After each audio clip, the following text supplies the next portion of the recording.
Conservative is not a word, it's a lifestyle. It's a set of values for God, country, and family. Thanks for listening to Buffalo's only conservative talk station, 1270 The Patriot. God bless the United States of America. Conservative isn't just a word, it's a movement, a way of life. And secure the blessings of liberty to ourselves and our posterity. The Conservative Roundtable discusses the conservative movement at the local, state, and national level. Here's your host, Ralph Larigo, chairman of the Erie County Conservative Party on 1270 The Patriot. Welcome back, everyone. Well, we have now the Hamburg candidates. So we're going to introduce them so that you get to know who's running in Hamburg and who you should vote for. But first, I want to start off with the Hamburg Republican chair, Dan O'Connell. So, Dan, tell us, how you came about, how long you've been chair over there, and how you came about these candidates for this year. Hi, Ralph. Thank you very much for having us. I've been the chairman now, I believe, for 5 years in Hamburg. Before that, I was the first vice chair. I've been active for a number of years under Mark Huda before me. When we had the last election 2 years ago, immediately after that, we started looking for candidates for the supervisor as well as the 2 council seats. I started having conversations with Beth right away about the supervisor seat. She's a stellar council candidate or council person on the board at that point in time, right? Yeah, she's been there. She was there, I think it was 6 years before. I see. So now she's ending her 8th. I've reached out to Lynn Dixon many times in the past. So everybody knows Lynn. I mean, Lynn is a superstar. There's no question in my mind. I've known Lynn for a long time. She's a superstar. A number of years on the county ledge, and she helped everybody out. Yep. Then we were looking for another candidate, and we went to interview somebody, and they suggested this kid, he told me, by the name of Nick Ortiz. Nick at the time was 29 years old. We interviewed Nick extensively during the middle of a snowstorm at Edie's Pizzeria in Hamburg, the only place that was open. He blew us away. We were very, very impressed with the way that he talked, his background, his community involvement. He checked all the boxes for us. We need young blood. This is a Charlie Kirk type of individual that, brings people together. And that's the kind of people we need to bring into the party. We need to bring into our way of thinking and, help us with a public service. And he's got some great ideas. He's obviously younger than myself. I won't say anything about the other 2 candidates because they're younger than me. But I think we have a winning team. We have outstanding candidates. They were well vetted. They were cross-endorsed by the Conservative Party, yourself, obviously. Yes. And we really, really appreciate that. And I think Hamburg's going to have these 3 candidates elected next November. All right, so let's move on to your supervisor candidate, Beth Farrell. So I've known Beth now for quite a while. She's done an excellent job as a council person over there in the town of Hamburg. So, Beth, but give people a little bit of your background. Let's start introducing you to these people. Terrific. Thank you, Ralph. I also want to say thank you so much for the opportunity to be on your show today and to have this important conversation. So a little bit about me. I have a background. I spent several years working for the Federal Reserve Bank of New York, the Buffalo branch, and I learned a lot in my time there that I still carry with me today. I then spent time at SUNY Buffalo in college administration. Again, the skills and the expertise that I acquired there, I carry with me today and has allowed me to look at things with a perspective that I think is very helpful, both as a board member and will be very helpful as supervisor. After that, I spent about 35 years as a licensed mental health counselor in one of the local school districts. During that time, I worked and advocated for children and their families. I chaired the entire K through 12 counseling program for a number of years. I worked closely with many of the important community partners and truly came to value the role of collaboration between the different important partners. So here, helping others. That's been your life. Yes, helping others, absolutely. And we lived in Hamburg for about 35 years now. And a number of years ago, friends of mine who had observed the way I treat people and how I get things done said, "We think you'd be a great member of the town board." And so 8 years ago, I was fortunate enough to run with the support of the Republican and Conservative and the Independent Party at the time, and I was elected councilwoman in the town of Hamburg. It truly has been an honor and a privilege to work for the people of the town of Hamburg and to work with the people of the town of Hamburg for the betterment of our community. I have learned a lot from them. From my background, professional background, I like to listen. I think listening and working together is the most important thing you can bring to the job as a councilwoman and as a supervisor. You need to understand everyone's perspective, and you need to work with them to bring everyone together in the best interest of the community. Again, the Charlie Kirk type of dialogue back and forth. Listen, Yes. Take your position, but listen to others. Absolutely. Consensus work is a huge part of what we do on the town board. And a good example of that is with our senior and community center that we're in the process of building. It has been in the works for years. And it's been truly consensus work. It's not any one person's idea. It was bringing together the vision and the hopes and the needs of the community, whether it's our senior population, our youth, our recreation. We were in a position where we needed to find a new home. And after months and months and years of conversation to make sure that we were getting it right and working together as a board, I'm very proud of the plan that we came up with. The backdrop to every decision that we make is the fiscal responsibility component. We wanted to come up with a project that not only would provide all of the services that the community really does demand and that they need, whether it's our senior population or our youth, but we wanted to make sure that we were being fiscally responsible. We did a lot of investigation along the way in terms of the fiscal comparison between leases that were available or retrofitting an existing building, and this was the best way that we could stay in control of the finances. We're utilizing a town piece of property. We're adding to the footprint there. We're adding to its utilization.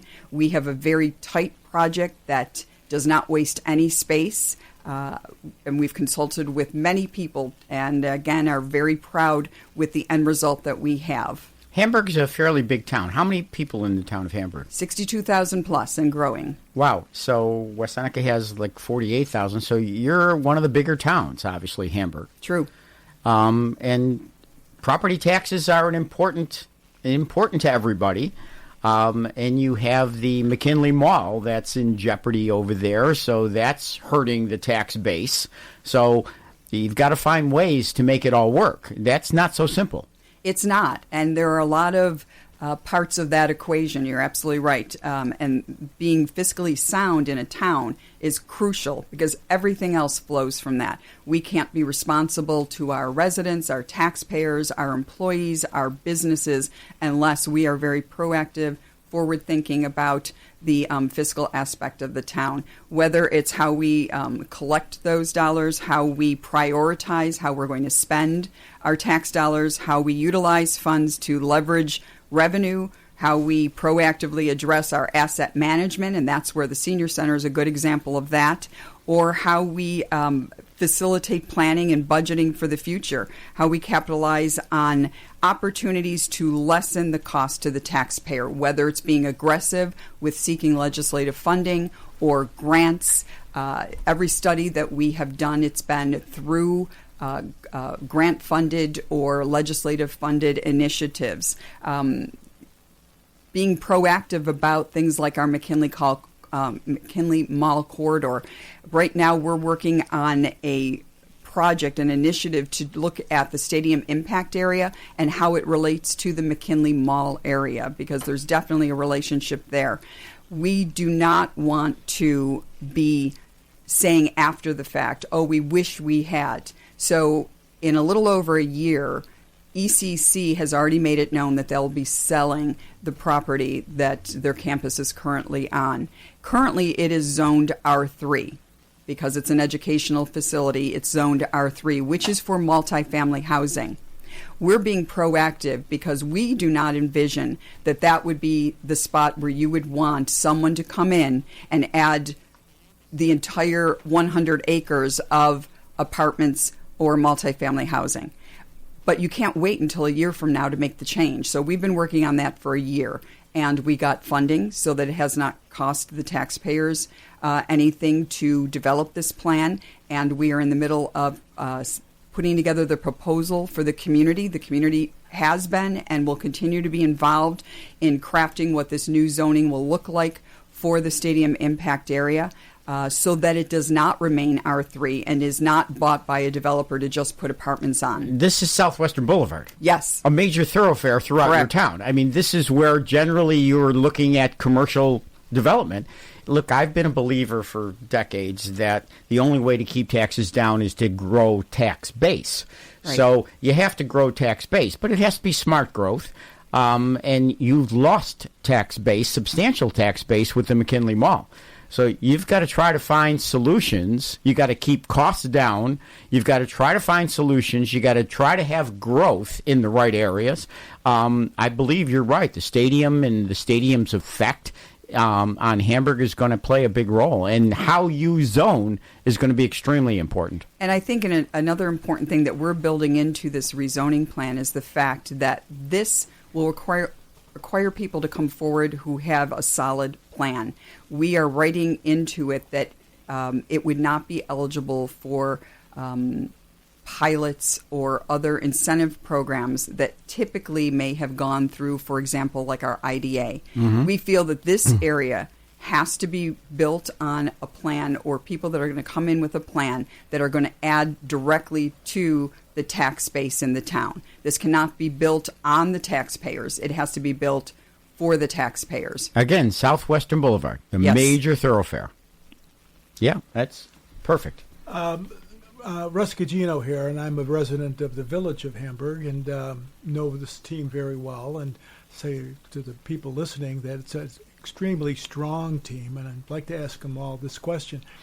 Hamburg, of course, has a town, and within the town there's a village of Hamburg and a village of Blaisdell, and I was just wondering, what kind of coordination do you have with the two villages to ensure that there's not duplication of services? That is a great question. It actually was one of the things that I wanted to make sure that we mentioned, because part of that whole fiscal responsibility has to do with shared services, cooperation. Cooperation comes from communication, building those relationships and those partnerships. We saw that with our senior center. I've worked very hard in my time on the board, and I will continue as supervisor to explore all of those possibilities for partnerships with our schools, with our businesses. I think that's an area that we have not developed well enough. And I would like to see us going forward do a better job with that. That coordination is absolutely essential. Replication of services, whether it's through our school districts, can be addressed through communication. We have worked with both of our villages on a variety of different projects. Several years ago, we received money to do a grant for the Gateway Study, and we looked specifically at the areas between the village of Hamburg and the town on two major corridors, both South Park and Camp Road, so that we could actually work with the village in those transition areas. We're currently sponsoring with the village of Blaisdell a BOA application. That's a Brownfield Opportunity application. Again, your case in point, your question, it's absolutely crucial that we maintain a great relationship and rapport and communication with those two villages. So in terms of growth, in terms of the McKinley Mall, what's happening with the McKinley Mall at this point in time? And what can the town do, if anything? Well, the town can continue to try to have a seat at the table. We have over recent years, and as you know, that can be a very difficult situation. So by showing our interest, by representing the community and letting them know that the community is watching, that we have expectations, there have been plans in the past that have been brought forward, but we have to make sure that the plan is right for the town. There were some plans that involved the town really assuming the responsibility and imposing eminent domain on successful businesses, which would have been counterintuitive to what really we were looking for, which is to build up businesses and commercial initiatives in that area. Again, it's commercial growth that we really need. All right, we're going to take a break here, and then we'll be back with Beth. Okay, welcome back, everyone. I want to make sure you're aware that if you want to call and talk to any one of our guests, that you can certainly call on the Patriot phone line, which is 716-500-1270. 716-500-1270. And you can tell all your friends they can listen to the Patriot. And there are several ways to listen. You can listen, obviously, by dialing in to 1270 AM. You can listen online at 1270thepatriot.com and on your mobile app, the Buffalo Patriot mobile app. And the easy way, just tell Alexa, open 1270 The Patriot. Okay, we're back with Beth, and Beth has a lot to tell us about Hamburg. So, Beth, continue on with what Hamburg needs, what your plans are, and what you hope to accomplish. Terrific. Thanks, Ralph.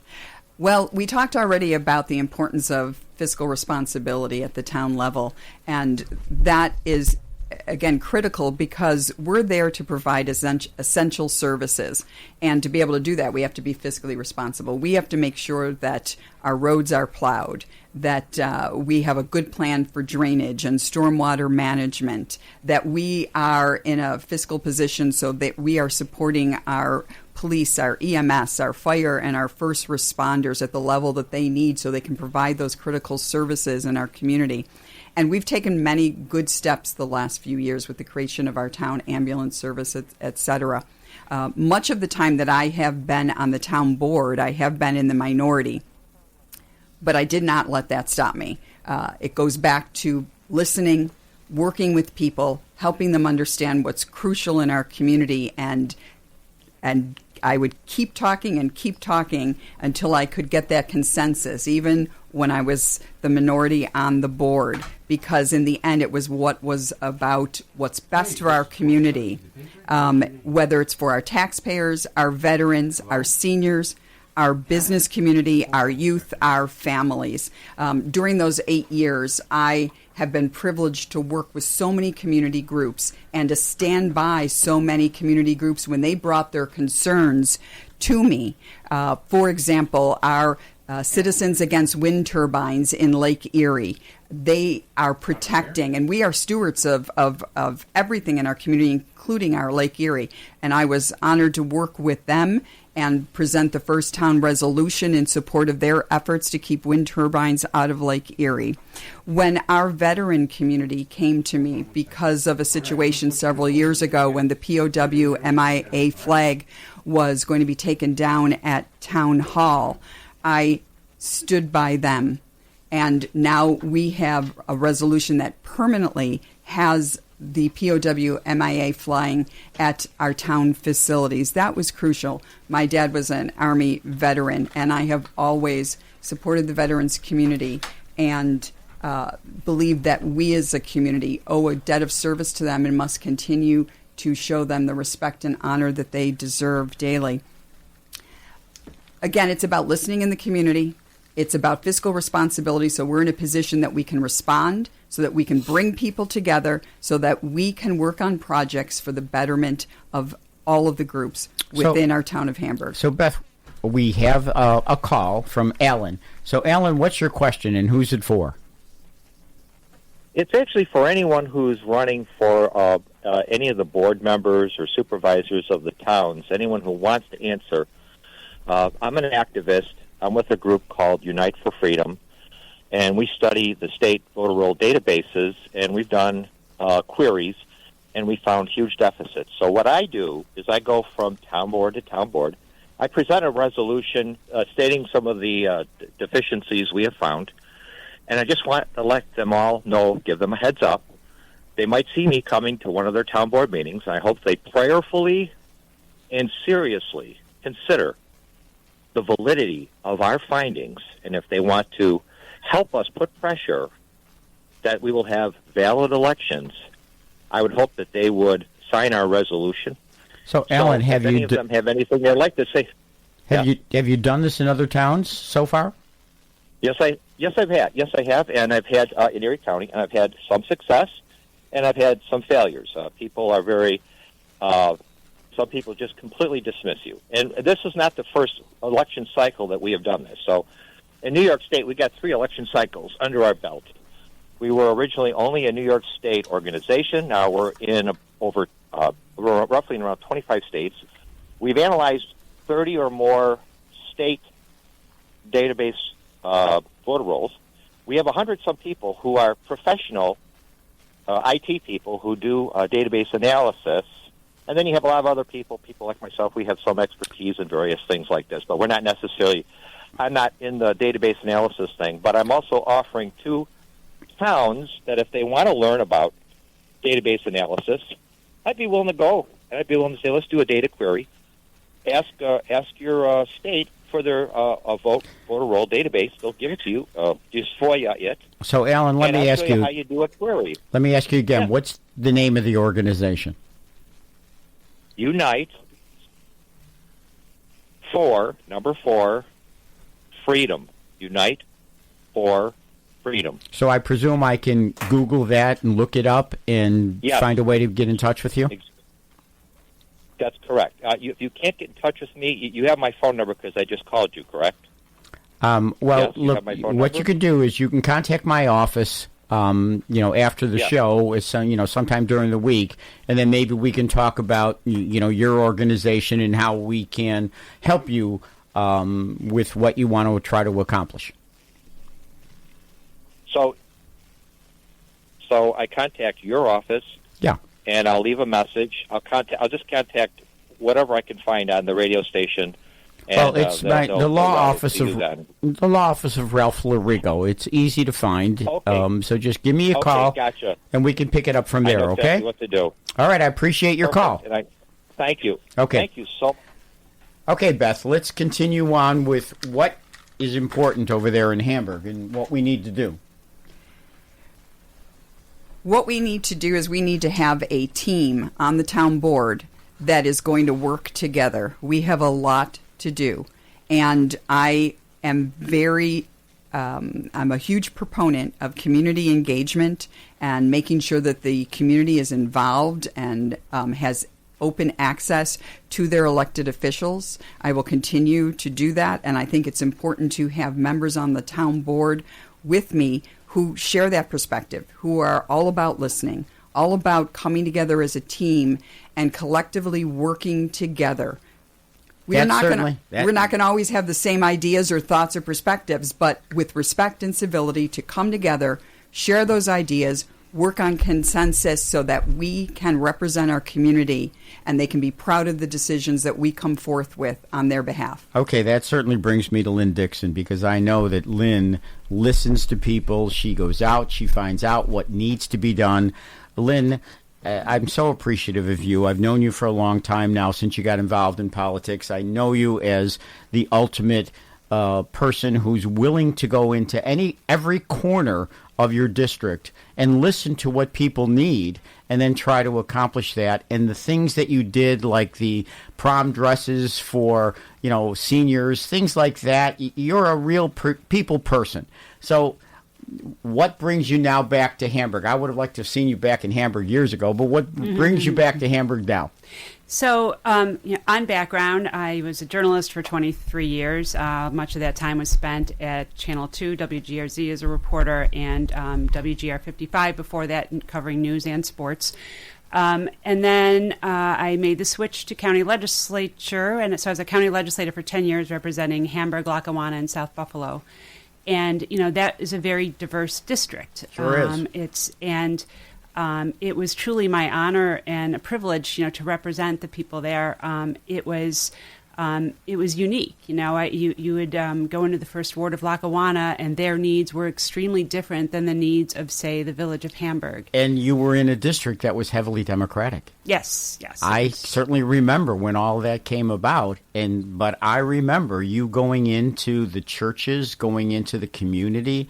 We were just so proud of how you were able to accomplish what you did to keep that district. And I presume that's exactly what you plan to do here. So I truly love people and interacting with people, and I like problem solving, and I like to help people, and that is really what drives me to the public service piece of this, and that's why I chose to get back into it. And I think at the local level is where you can have actually the greatest impact on person's quality of life issues, and so. I really, first of all, I want to say I'm very excited to run with both Beth and Nick.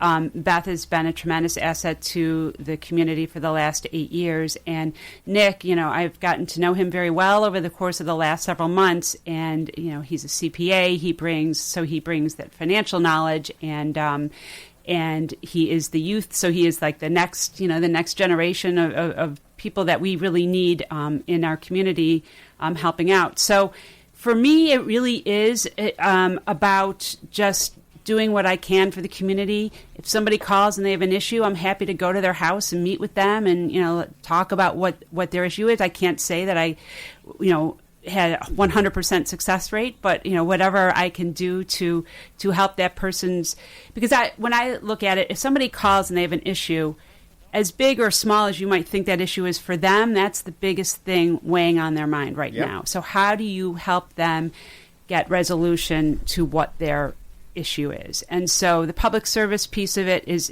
very important. And I also think, as Beth was talking about, a lot of the property surrounding the Buffalo Bills Stadium is actually in the town of Hamburg. We have one opportunity to do it right. That's right. And we cannot blow it. That's right. So right. I think it's extremely important that we get all the important people at the table, which I know Beth is doing, to make sure that we do it right the first time and that we don't blow this opportunity. You're right. That certainly is a major opportunity that's just ahead of you and has to be dealt with, and has to have some expertise involved. Zoning is an extremely important issue in terms of how the town develops and how it, how the growth is. And again, getting back to that tax base, this is Southwestern Boulevard, and there's a lot of vacant land on Southwestern Boulevard. And when ECC leaves, there'll be a substantial amount of property that can be developed, that can increase your tax base, that can be used to lower taxes so that the average citizen living in their home, certainly that senior living on fixed income, is able to continue to live in the great town of Hamburg.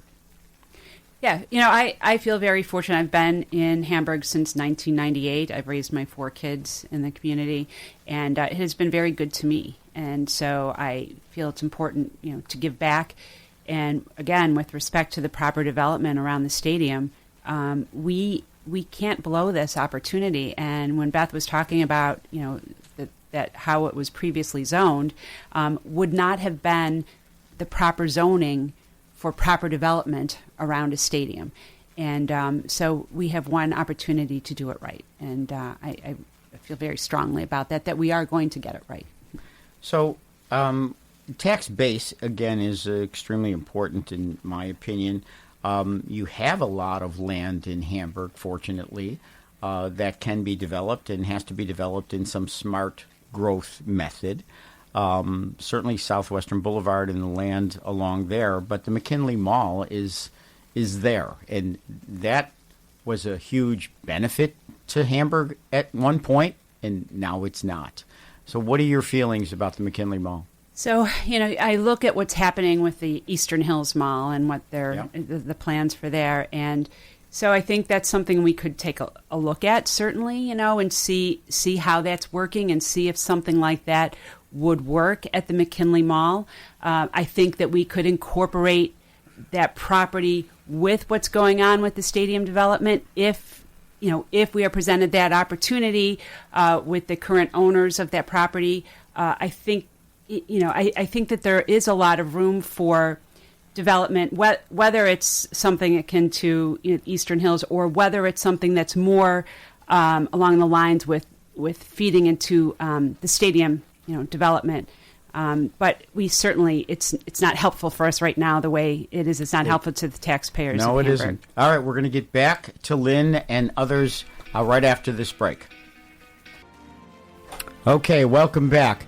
We're going to continue with Lynn Dixon, now a candidate for a council seat in the town of Hamburg, a very important seat, with somebody that most of us know and know fairly well, especially for 10 years. She was the county legislator, and Hamburg was in her district, and she accomplished a great deal, and she was a people person throughout all that time. She was very accessible. She listened to people. She tried to help people. Exactly what we need as a council member in the town of Hamburg. So, Lynn, let's continue on. Again, what do you see as what's necessary to be accomplished in the town of Hamburg in the short run? So, in addition to the stadium development, I think we need, when we talk about growth, I think it needs to be done correctly, controlled. And so I think that's important. Quality of life issues. Is your road getting plowed? Is your garbage getting picked up? If there are issues with, a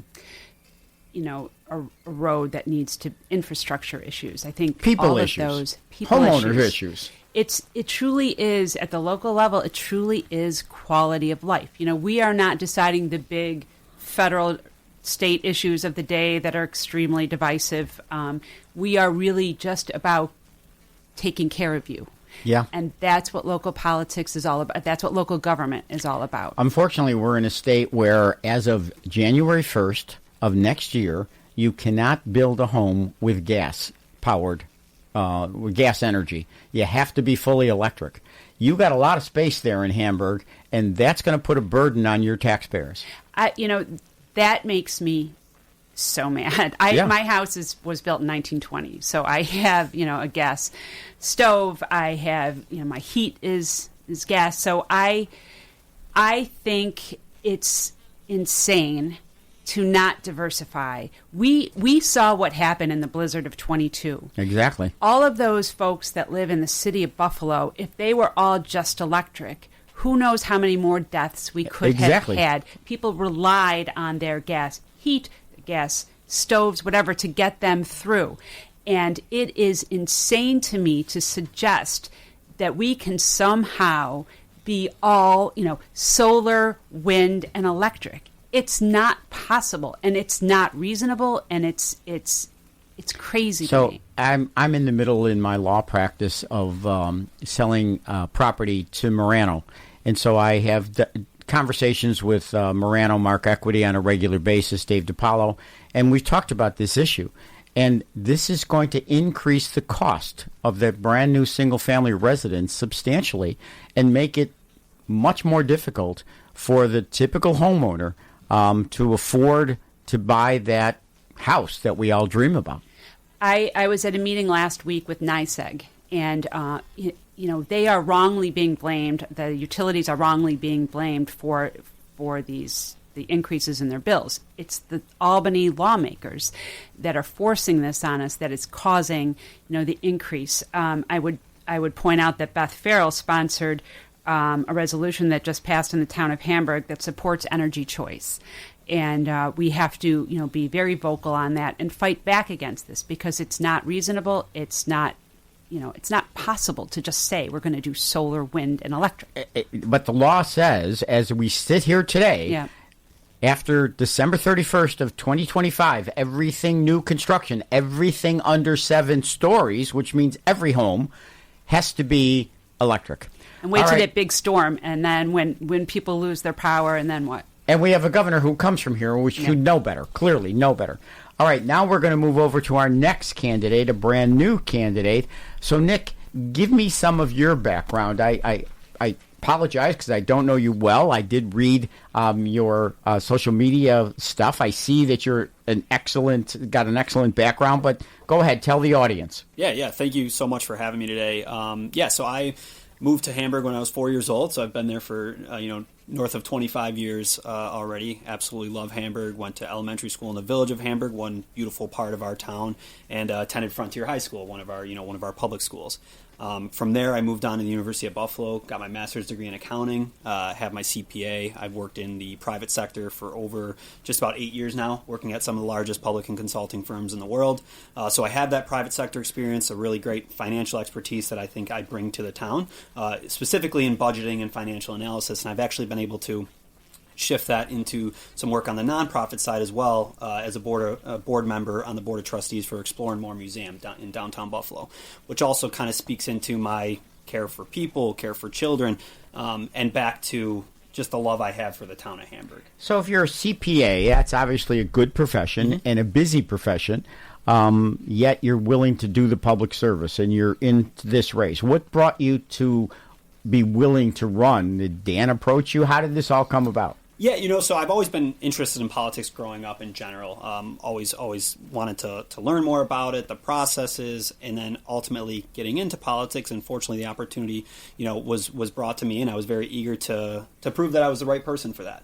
And I think a lot of that goes with, one, not only my background, but two, just the fact that the love I have for this town and how, I have been a beneficiary of the great things that living there offers. I'm raising my family. I have a 2-year-old son, my wife. We live in Hamburg, obviously, and we wouldn't have it any other way.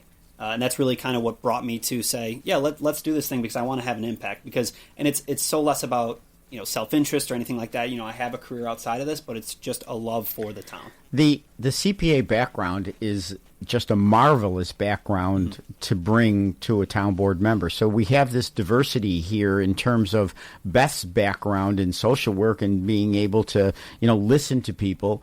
Lynn, who I know is perfect in terms of all of that. And now the CPA aspect, the numbers, obviously someone needs to know the numbers.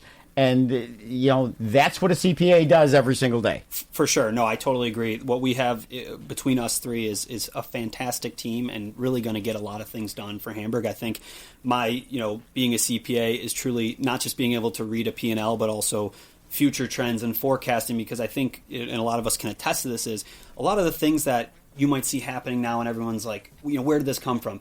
That's from years down the road. Those are decisions that were made 6 years ago when Beth was fighting as a minority on the town council. And so what we need to do is be very, very forward thinking and say the decisions we make today may not impact someone the following Monday, but 6 years from now, 5 years from now. And so I'm hoping with my teaming up with Beth and Lynn, and also my expertise being able to look at budgets and try to maximize taxpayer money, that the impact of those things down the road are either minimized or, if not, positive. Getting back to an issue that I talk about a lot, tax base, which has a lot to do with zoning.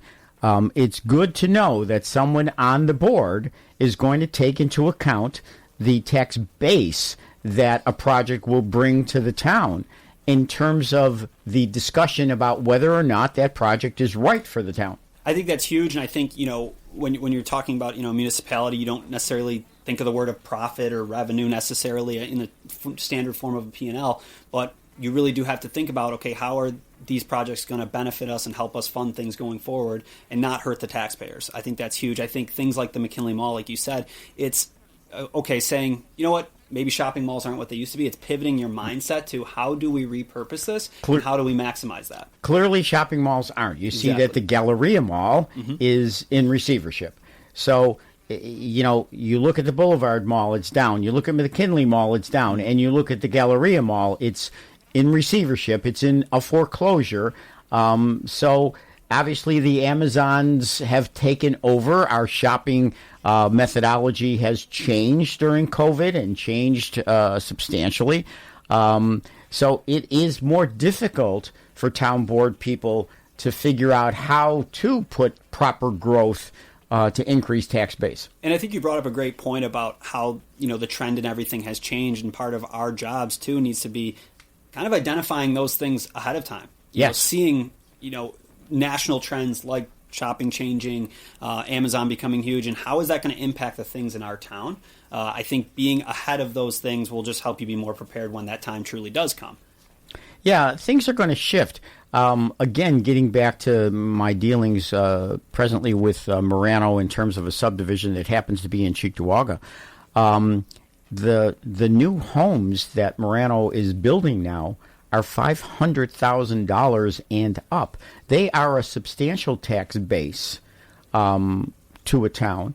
And when you're building a home that's a $500,000 home, the taxes that a $500,000 home pays certainly do more than pay for the services to that $500,000 home. So it can help everybody when a new subdivision of that nature comes into effect. I agree, which I think speaks to where we stand here too in terms of we're not anti-development, right? We like you said, the town needs to grow. We need to continue to grow as a community. We don't want to be forgotten as a community by making decisions that don't allow us to continue to grow. But it's just about growing the correct way. And making it beneficial for the residents. We want people to want to move to Hamburg. Hamburg's a great place to live. My sister just bought a home, and it was actually a relatively difficult process because of things like that, because of the cost and how things have gone. So I think doing those the right way and analyzing it as best as we can to say, okay, this is a smart decision for not only the town, but the residents that are going to benefit from it. You know, I had a personal experience that just comes to my mind in the town of Amherst, where I owned a piece of land, a 10-acre parcel of land, right on Transit Road.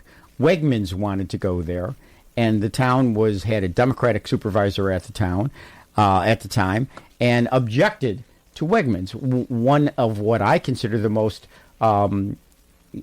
productive corporate citizens that we have in this community that benefits everybody, yet they were so negative. He happens to be our county assessor now, but he was the supervisor at the time, and Wegmans walked away because of it. Yeah, I think it's unfortunate because it's very short-sighted, and I think, too, Wegmans specifically, I actually started, that was the first job I had, was at Wegmans, worked there for 5 years throughout high school and college, loved it there, but you're taking a place that, or a company that is so committed to our community, Absolutely. right? And turning your backs on them, I think, is very unfortunate. Those are the type of things that we want to try to avoid as a team, and I believe we all have, we're very like-minded, we have very similar goals. I think you can see we've echoed a lot of the same things, and so it's really just about the three of us getting on that board and working together to just get things done. You know, to me, you actually need someone on a town board who aggressively goes after these kinds of the corporate element. Yeah. Benderson is an excellent corporate element. Wegmans is an excellent corporate element. We have those benefits here in our community. Marano is an excellent corporate element. And I think it's part of your job, part of your responsibility to the citizens of your town to, find a place and try to put those good corporate elements together with the land use that you do have. Yep, not all big corporations are scary, I don't think, and I think it can be very mutually beneficial for both them and the town and the residents. Beth, chime in on this. What do you think of what I just said about trying to get those people in? Absolutely. Every piece of our community is so essential and important, and that's what I love about this team. We realize that our businesses are crucial to the success of the town, that the relationship between all the pieces, our seniors, our veterans, our youth, our families. It's not any one piece. We want to work in the best interest of each group, and we want to see how each group can be we can create a situation in our town where they can all thrive. So there you have it, everyone. This is the group to vote for. So everybody's got to go to the polls. Hopefully you don't sit at home. Hopefully you go